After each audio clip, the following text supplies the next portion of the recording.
25 वर्षों का भरोसा टूटने नहीं दूंगा। जनता हमारे साथ, हम जनता के साथ। लालजी पटेल, पूर्व प्रधान। संवाददाता सतीश वर्मा की रिपोर्ट। साक्षात्कार के अगले चरण में हम पहुंच चुके हैं हरमुआ ब्लॉक के चंदीपट्टी ग्राम पंचायत में, जहां हम एक ऐसे पर्सन से व्यक्तित्व से मिलने जा रहे हैं जिन्होंने जो है कि 20 वर्ष इस ग्राम पंचायत की प्रधानी का जिम्मा संभाला है। और सबसे खुशी की बात है, इस बार भी उन्हीं के घर पर ये विश्वास बन करके गांव के लोगों का विश्वास इन्हीं के घर पे बना है, जहां पर इनकी धर्मपत्नी जी को जो है कि श्रीमती फुलवंती देवी को जो है कि लोगों ने अपना मुखिया चुना हुआ है। प्रधान जी, हम जो है कि बड़ी खुशी हुई जानकर कि इस बार भी आपके घर में ही आपकी धर्मपत्नी जी को मौका मिला है, गांव के लोगों ने उनको चुना हुआ है, तो इसके लिए मैं बधाई देता हूं। और आने वाले समय में जो है कि किस तरह से आप गांव की सेवा करेंगे, 5 वर्षों तक का विश्वास आपके पास फिर गांव की जनता ने जताया है। पहले तो आप जान लें, मैं लाल जी, भगवान हमारी धर्मपत्नी इस बार मतलब कि फुलवंती देवी प्रधान हुई हैं गांव के, और उनको मैं गांव की जनता को काफी अपने तरफ से तहे दिल से मतलब कि शुक्रगुजार हूँ कि जो मैं इस सेवक को फिर मौका दिए गांव के लोग। उसके बाद हमारा कर्तव्य, पुनीत कर्तव्य बनता है कि मैं अपने गांव की जनता को एक राजा अब मैं सेवक बनकर के अपने 5 साल के इस कार्यकाल को हर तरह से रात दिन 24 घंटा चाहे जिस भी समय वो मिलेंगे, हम उनके सेवा में तत्पर रहूंगा। इस समय कोविड-19 के मतलब कि संबंधित जो भी हमको बन पड़ेगा, दवा से लेकर हर चीज से लेकर के, दवा छिड़काव से लेकर के, गांव में घर घर जा करके किसके घर में क्या चीज मतलब कि पानी है, उनके पास अन्न है कि नहीं है, उनके पास साग सब्जी है कि नहीं है, ये सारी चीजें जो भी है हमसे बन पड़ेगा। हम हर तरीके से अपने कोविड-19 के तहत होते हुए उसके गांव को, हर लोगों को मतलब कि यह निवेदन करते हुए कि आप लोग सुरक्षित रहेंगे, आप लोगों को मतलब कि अगर प्राण की रक्षा होगी तभी हम प्रधान सफल रह पाएंगे, नहीं तो मतलब कि हमारे पर भी एक तरह से किसी तरह का मतलब कि घुटन महसूस होगा। जी, आइए हम कुछ बिंदुओं पर आपसे सवाल करेंगे। जी, ठीक है। उस पर जो है कि हम लोग जानकारी लेंगे और जानकारी देंगे गाँव को। सबसे पहले तो मैं ये सवाल करना चाहूँगा आपसे कि गांव में अब तक 20 साल के कार्यकाल में आपने कितने लोगों का आवास बनवाया होगा, और अभी आप कितने लोगों की बनवाने की योजना बना रहे हैं?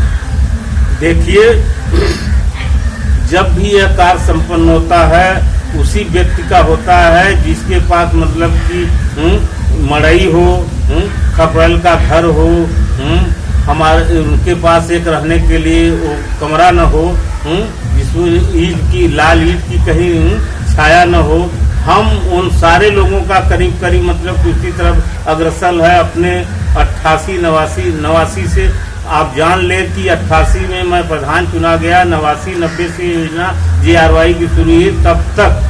तब तक मैं तत्पर अपने गांव वासियों को लेकर के कहीं चंदे से काम, कहीं मतलब कि श्रमदान से काम, कहीं मतलब एक भी रास्ता वगैरह हमारे गांव में कहीं नहीं था। लेकिन अपने गांव की जनता का प्यार लेते हुए सारे जगहों पर कहीं न कहीं उसके बाद नरेगा शुरू हुआ, 95 से मनरेगा शुरू हुआ, क्या शुरू हुआ।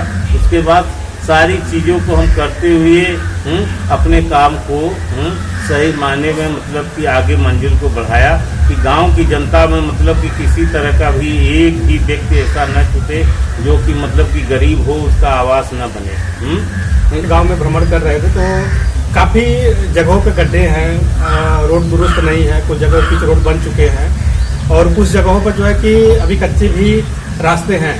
तो आने वाले समय में जो है कि आपकी क्या योजना होगी कि उनको हम दुरुस्त करें ताकि गांव के लोग आसानी के साथ जो है कि आवागमन कर सकें?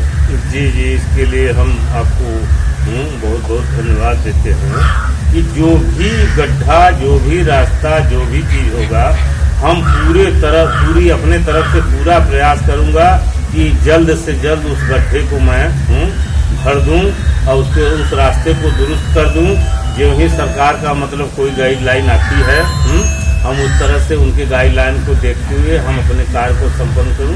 आज तक जितने भी रास्ते, खड़ंजे वगैरह वगैरह, जितनी भी सड़कें, सब मेरे कार्यकाल की ही। ये 5 साल जो प्रधान जी थे अगला, वो एक भी मिट्टी का कार्य, नरेगा का कार्य कहीं न कहीं कुछ नहीं किए।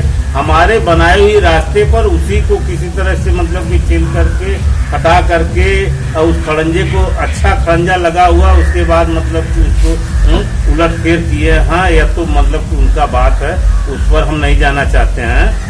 जो उनको हो सका वो किए होंगे, लेकिन मैं अपने इस अगले कार्यक्रम को मतलब कि गांव में ऐसा कोई चीज नहीं होगा कि जिसको मैं अपने हिसाब से या सरकार के मानक के हिसाब से मैं उस कार्य को संपन्न कराऊंगा, और किसी को इस बात का मौका नहीं दूंगा कि कहीं न कहीं मतलब कि हम जिस रास्ते पर जनता की मांग होगी, जिस रास्ते का मतलब कि कहीं से न कि यहाँ सुंदरीकरण कराना है, यहाँ पर मतलब कि फिर से इसका वो करना है, हम सब करेंगे अपने क्षेत्र। जैसा कि प्रधान जी हम लोग जानते हैं, आप भी 20 साल इस क्षेत्र में रहे हैं, राजनीतिक क्षेत्र में रहे हैं, तो हर सरकार जो है कि आती है तो कहती है गरीब सोए ना, गरीब भूखा न रहे। उसके लिए राशन कार्ड की व्यवस्था कराई गई है, तो जिसमें लाल कार्ड, पीला कार्ड, नीला कार्ड जो भी है, उसमें सभी लोगों को कार्ड प्रोवाइड कराया गया है।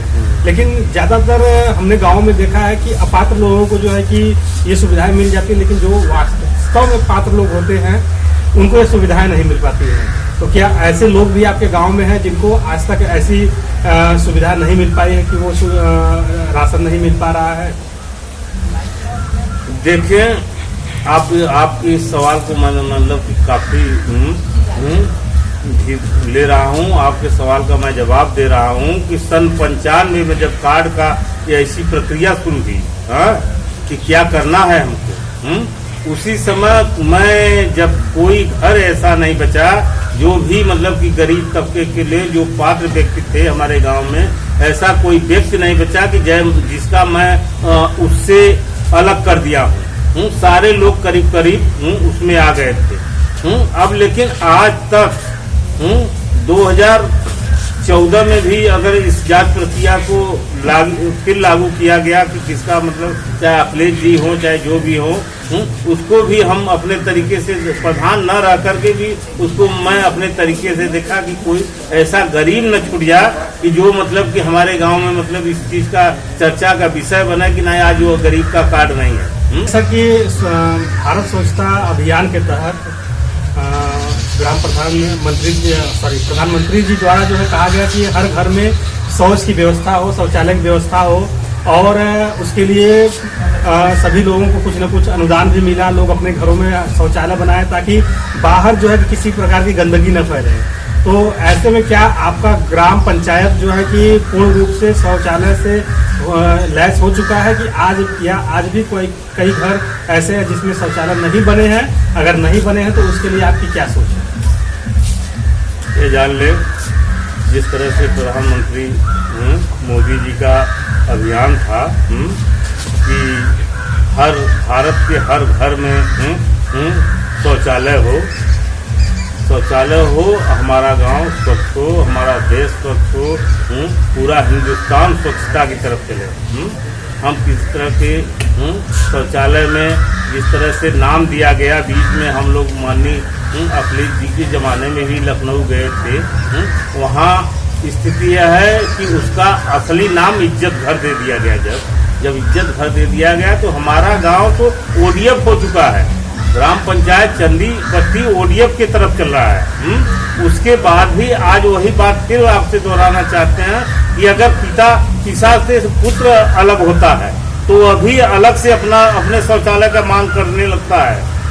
तो प्रश्न यहाँ उठता है कि शौचालय तो बनते रहेंगे हमेशा, विगत हर वर्षों में बनते रहेंगे। अगर पिता से पुत्र अलग होता है, प्रधान जी हमारे पास शौचालय नहीं है, हम तो उन्हें यही कहेंगे ठीक है भाई आपके पास शौचालय नहीं, आपके शौचालय जो ही सरकार की कोई व्यवस्था आएगी हम आपको भी अलग से शौचालय बना देंगे। जैसा कि प्रधान जी अभी पूरा विश्व कोरोना की चपेट में है और खासकर हमारे भारत में ऑक्सीजन की सबसे ज़्यादा कमी पाई जा रही है। इसके लिए कई देश जो है कि लगे हुए हैं ऑक्सीजन पहुँचाने में। तो ऐसे में जो है कि कई विद्वानों का कहना है कि अगर हमारे देश में वृक्षारोपण सही समय पर और हर समय किया गया होता तो हमारे लोगों को आज ऑक्सीजन की कमी नहीं हो। तो क्या ऐसे अवस्था में हर साल जो है देखा जाता है कि वन विभाग द्वारा ग्राम पंचायतों को वृक्षारोपण के लिए पौधे दिए जाते हैं, तो क्या इस गांव में या हर गांव में जो है इसका पालन सही ढंग से नियमित ढंग से नहीं हुआ है? आपका सवाल अच्छा है। पर्यावरण के विषय में पर्यावरण पर अगर देश इस तरह का एक वैज्ञानिक की अगर सोच है, तो मेरी भी सोच है कि पर्यावरण में जो वृक्ष कट रहे हैं, जो प्रदूषण हो रहा है इस तरह से ऑक्सीजन को लेकर के, या हर गांव में मतलब कि हम अपने प्रधानी कार्य में हमेशा तत्पर रहे कि कुछ न कुछ पेड़ लगे, कुछ न कुछ पेड़ लगे, और लगा भी, मतलब ऐसा नहीं है कि नहीं लगा। मैं उस वैज्ञानिक को बधाई देता हूँ, उनके अपने तरफ से कहता हूँ कि अगर हर गांव में अगर एक दो पीपल, मतलब कि सारे पेड़ों का अगर आप वृक्षारोपण कर रहे हैं, उसी के बीच में एक दो चार अगर पीपल का पेड़ डाल दें, और पीपल का पेड़ हमेशा दक्षिण दिशा में डालें। हर पीपल के पेड़ को अगर दक्षिण दिशा में अपने गांव सभा के दक्षिण में अगर डालेंगे, तो मेरा मानना है कि 50% प्रदूषण उस गांव का अपने आप दूर होगा। उस दक्षिण दिशा के, जो दक्षिण दिशा से हवा बहती है सुबह का, कभी भी आप जान लें कि पीपल का पेड़ कार्बन डाइऑक्साइड गैस नहीं छोड़ता है। कभी भी आप 24 घंटा वह ऑक्सीजन देता है। पीपल का पेड़ का मतलब दक्षिण दिशा में होने से दक्षिण की हवा जो सुबह में निकलती है, वह पूरे गांव सभा के हर व्यक्ति को लाभदायक होगी। यह मेरा मानना है। पेड़ का तो मतलब नितांत आवश्यक है कि इस देश में, इस गांव में, हमारे गांव में, इस समाज में जितना ही वृक्षारोपण होगा, जिस तरह से पेड़ का मतलब कि वह लकड़ी कटाई पिटाई हो रही है हमारे देश में, मतलब कि ऑक्सीजन की कमी, पानी की कमी हर तरह का हो रहा है, वह केवल सब मुख्य कारण है हमारे गांव में, मतलब कि हमारे देश में वृक्षारोपण न होना। अधिक से अधिक पेड़ पौधे होंगे, हमें ढंग से ऑक्सीजन मिलेगा, हर चीज मिलेगा। जैसा कि प्रधान जी, हम लोग ये जानते हैं कि सरकार द्वारा जो है कि हर गांव में रोजगार देने के लिए मनरेगा को बढ़ावा दे रही है, लेकिन अक्सर हर गांव में एक हमको जानकारी मिलती है कि जो लोग काम नहीं भी करते, उनकी हाजिरी लगा करके लोग जो है कि धांधली करते हैं। तो इस तरह की शिकायत आपके भी गांव में होगी या है या नहीं है? तो अगर है तो उसको किस तरह से आप आने वाले समय में निपटेंगे? आपका ये सवाल अच्छा है। मनरेगा को लेकर के तो पहले तो बहुत सी सरकारें जब आया मनरेगा, आज के परिवेश में मनरेगा ही कारगर साबित हुआ है गरीब के लिए। इस तरह रोजी रोटी, चाहे वो लॉकडाउन रहा हो, चाहे उस तरह भी रहा हो, बिना लॉकडाउन का भी रहा हो, मनरेगा बहुत मतलब कि गांव की गरीब जनता के सहारा बन करके निकली है। इस मनरेगा को, इस मतलब कि जो भारत सरकार द्वारा इसको अमली जामा पहनाया गया है, यह बहुत ही अच्छा कार्य है। इसमें जो भी आप समझ रहे हैं कि कितने मजदूर काम नहीं करते हैं, उसके बाद भी उनका पेमेंट कर दिया जाता है। कहीं न कहीं यह खामी या हम आप या सारा समाज गलतफहमी का शिकार हो जाता है। हम तो देख रहे हैं कि कुछ दिन मैं जिस दिन मतलब कि मनरेगा का कार्य कराया हूँ, उसमें काम करने वाला व्यक्ति भी मतलब कि कभी कभी उसका पेमेंट रुक जाता है। क्योंकि रोजगार सेवक हो, चाहे कोई जेई हो, चाहे जो भी व्यवस्था हो, ग्राम पंचायत हो, प्रधान हो, सारी चीज़ों को हटाते हुए ग्राम प्रधान एक जिम्मेदार व्यक्ति माना जाता है। क्योंकि अगर एक गरीब काम करेगा, उसके घर में चूल्हा नहीं देगा, तो प्रधान, सारे लोग तो बरी हो जाते हैं, लेकिन प्रधान बरी होकर कहाँ जाएगा, घर छोड़ करके कहाँ जाएगा? वह अपने पास से भी भुगतान करता है जो गरीब काम किया होता। हम तो इस मोड़ पर पहुँचे हैं अपने प्रधानी काल में कि मैं पैसा 2-2, 4-4 हज़ार, 5-5 हज़ार खाते में उसके न आने के बाद उसके मर्यादा के लिए हमने पैसा अपने घर से दिया। पैसा आने के बाद भी वह मुझे वापस नहीं किया। मैं तो इस भी मोड़ पर पहुंचा हूं, लेकिन कभी अपने को यह महसूस नहीं किया कि नहीं वो गरीब नहीं दिया तो इसका मतलब मैं उससे झगड़ा कर लूँ या कुछ कर लूँ। मैं प्रधान हूँ, मैं अपना कहीं न कहीं से उसको वो कर लूँगा। मैं अपने बच्चों को मतलब कि कहीं अलग से मतलब कि खेती बाड़ी अपने मेहनत मजदूर से खिला लूँगा, लेकिन उससे झगड़ा नहीं करूँगा। कुछ ऐसे भी बिंदु इस पर आते हैं जो गांव के लोग या कहीं न कहीं इस दोष को दोषारोपण करते हैं कि ऐसे ऐसे बिंदु हैं। कभी कभी व्यक्ति एक दिन भी काम करके हफ्ते का 7 दिन होता है, उसके मतलब एक दिन काम करके 6 दिन नहीं करेगा। क्या आप बता सकते हैं कि एक दिन का उसका पेमेंट होगा कि नहीं होगा? ऐसी बहुत सी भ्रांतियां हैं। अब इस समाज में हम इस तरह से तो सरकार जिस सब मनरेगा पर बात आ रही है उस सब पूरे सरकार पर बात आ रही है। इस सब मतलब कोविड-19 को लेकर हमारे पास ऑक्सीजन नहीं है, आपके पास ऑक्सीजन नहीं है, हाई कोर्ट की बात आती है, सुप्रीम कोर्ट की बात है। लेकिन इतना बड़ा देश है, कहीं न कहीं हम कहते कि अगर एक आदमी कहीं न कहीं चोरी में पकड़ा जाता है तो सारे प्रधान एक दागदार हो जाते हैं कि फला गांव में भैया यह काम हुआ, कहीं न कहीं यह हुआ, कहीं न कहीं हुआ। ये तो समाज है। आज चुनाव हुआ है, कल ये सारी बातें धीरे धीरे समाप्त होंगी। बहुत सारी जानकारी आपसे मिली प्रधान जी, और आखिरी सवाल हमारा आपसे ये है कि आप गांव के इस जनता को क्या संदेश देना चाहेंगे? पहली बात, इस भारत में जिस तरह से मतलब कि इस समय यह महामारी फैली हुई है, मैं सुबह उठ करके सारे दिन सिर रात हम सोचते हैं हमारे लिए कम है। अपनी गांव की जनता के लिए इस समय इस संकट की घड़ी में हमारा 24 घंटा भी कम पड़ रहा है।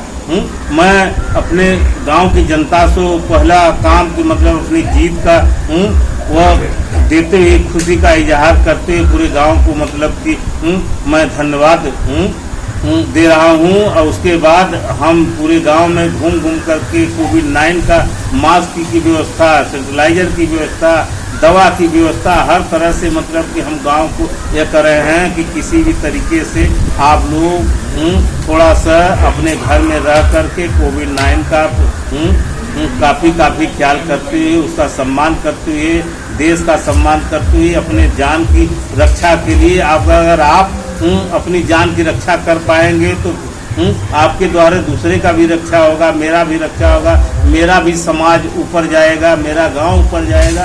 इस तरीके से मैं पूरे गांव में घूम करके अपनी बात को रख रहा हूँ। साक्षात्कार की कड़ी में ये थे हमारे बीच लालजी पटेल जी। पूर्व में जो है 20 वर्षों तक इस ग्राम पंचायत में सिक्का जमा चुके हैं, प्रधानी कर चुके हैं, और इस बार जो है कि अपनी धर्मपत्नी के प्रतिनिधि के रूप में आने वाले समय में जो है कि फिर से एक बार कमान संभालेंगे। और ऐसे व्यक्ति को जो है कि हम सलाम करते हैं जो 25 वर्षों के लिए जो है कि पूरी जनता इनके ऊपर विश्वास जमाई और इनको आगे बढ़ा रही है। हम चाहेंगे कि जो है कि इसी जनता के भरोसे पर हमारे लालजी पटेल जी भी जो खरा उतरे, और इसी के साथ हम जो है कि आप लोगों से विराम लेते हैं। धन्यवाद।